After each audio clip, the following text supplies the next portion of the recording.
ગુજરાતમાં ઘણા એવા અકસ્માતો બને છે જે માનવ મનને ઘેરી છાપ છોડી ગયા છે।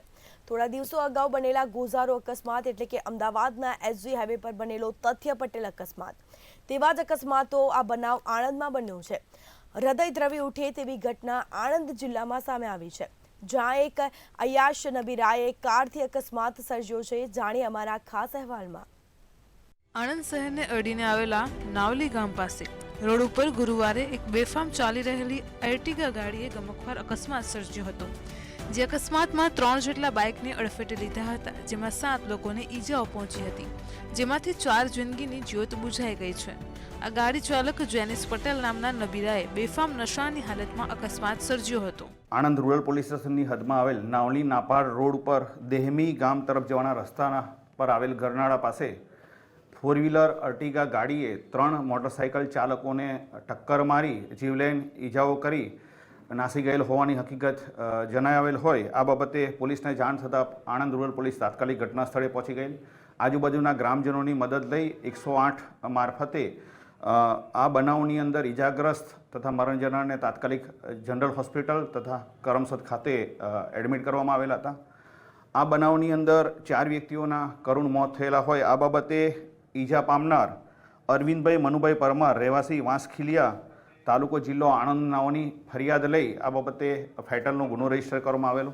આ ગુનામાં સંડોવાયેલ આરોપી જેનિસ હુજીસ પટેલ રહેવાસી નાપાડ તરવદ તાલુકો જિલ્લો આણંદ નાઓને તારીખ 3/2/2024ના રોજ એરેસ્ટ કરવામાં આવેલો।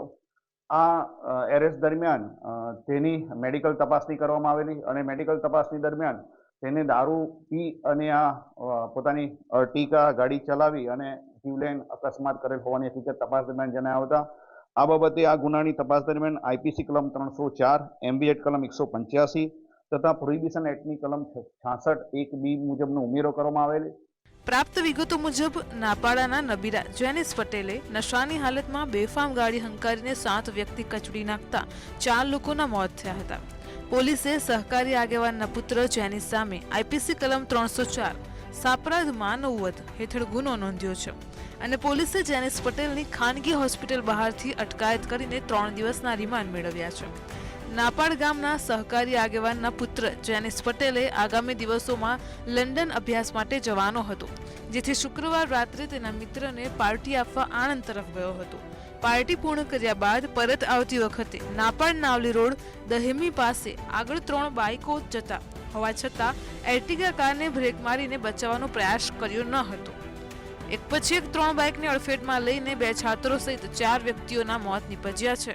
હા, આ બાબતે જ્યારે ગુનાવાળી જગ્યાએ પોલીસ ગયેલી હતી ત્યારે જ મરણ જનાર અરવિંદભાઈ ઉર્ફે પિન્ટો જીવાભાઈ જાદવ રહેવાસી ચકલાસી નાના ખિસ્સામાંથી જીવતા કારતૂસ મળી આવેલા અને તે પંચનામાની વિગતે તપાસ અર્થે કબજે કરવામાં આવેલ છે અને આ મુદ્દા બાબતે પણ તપાસ હાલમાં ચાલુ છે।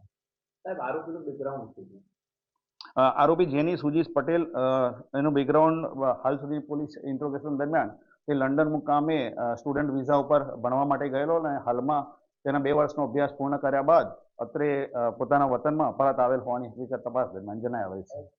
આ બાબતે આરોપી રિમાન્ડ પર છે અને આ બાબતે એના મિત્રો સાથે એક તારીખે બપોરે પોતાના ઘરેથી નીકળેલ હોવાની હકીકત અને ત્યાર પછી જે જગ્યાએ ગયેલા તે જગ્યાના સીસીટીવી કેમેરા મેળવી અને એ દિવસે જે વ્યક્તિઓના સંપર્કમાં આવેલા તમામ વ્યક્તિઓની પૂછપરછ કરી અને આ મુદ્દા બાબતે પણ તપાસ હાલમાં ચાલુ છે। બીજી તરફ અભ્યાસ કરતા વિદ્યાર્થીનું આકસ્મિક સંજોગોમાં દર્દનાક મૃત્યુ નીપજ્યું હોવાથી વિદ્યાર્થીઓમાં પણ શોકની લાગણી વ્યાપી ગઈ હતી। ત્યારે રામકૃષ્ણ સેવા મંડળ સંચાલિત હોમિયોપેથિક કોલેજ કે જ્યાં મૃતક વિદ્યાર્થીઓ ભણતા હતા, ત્યાંના સાથે અભ્યાસ કરતા વિદ્યાર્થીઓએ મૃતકોને શાંતિપૂર્ણ મૌન શ્રદ્ધાંજલિ અર્પણ કરી હતી। વિદ્યાર્થીઓએ માંગણી કરી હતી કે અકસ્માત સર્જનાર જેનિસ પટેલને ફાંસી આપવામાં આવે। વિદ્યાર્થીઓ દ્વારા કાર ચાલક અકસ્માત સમયે નશાની હાલતમાં હતો તેવો આક્ષેપ પણ કરવામાં આવ્યો હતો। હવે જોવું રહ્યું કે સરકાર દ્વારા આ હિટ એન્ડ રન કેસમાં કયા પગલાં ભરવામાં આવે। પોલીસ તપાસ દરમિયાન ઘટના સ્થળે મૃત્યુ પામનારના ખિસ્સામાંથી 5 જીવતી કારતૂસ મળી આવી હતી, જેથી આણંદ પોલીસે વધુ તપાસ માટે ચક્રો ગતિમાન કર્યા છે। લગભગ 1 સપ્તાહ પહેલા આણંદના નાવલી પાસે એક અર્ટિગા ગાડીએ 3 જેટલા બાઇકોને અડફેટે લેતા 7 જેટલા લોકો ઇજાગ્રસ્ત થયા હતા, જે પૈકી એકનું ઘટના સ્થળે કમકમાટી ભર્યું મોત નીપજ્યું હતું। ત્યારે અન્ય 3 લોકોના સારવાર દરમિયાન મોત નીપજતા આરોપી જેનિશ પટેલ વિરુદ્ધ માનવવધનો ગુનો દાખલ કરી પોલીસે કાર્યવાહી હાથ ધરી છે. ઘટનાની વિચિત્રતાની વાત કરવામાં આવે તો એક મૃતકના ખિસ્સામાંથી 5 જેટલા જીવતા કારતૂસ મળી આવ્યા છે. હાલ સમગ્ર મામલે પોલીસે ચક્રો ગતિમાન કરી તપાસ આરંભી છે. હાલ જો વાત કરવામાં આવે તો જે 4 મૃતકો હતા તે પૈકી 2 વિદ્યાર્થીઓ હોવાનું સામે આવ્યું છે. હાલ વિદ્યાર્થી જગતની અંદર પણ આ બાબતને લઈને ચિંતા વ્યાપી ગઈ છે. ત્યારે આણંદના આ અકસ્માતની ઘટનાને તથ્યકાંડ સાથે જોવામાં આવે છે. સપન પટેલ, મંતવ્ય ન્યૂઝ, આણંદ.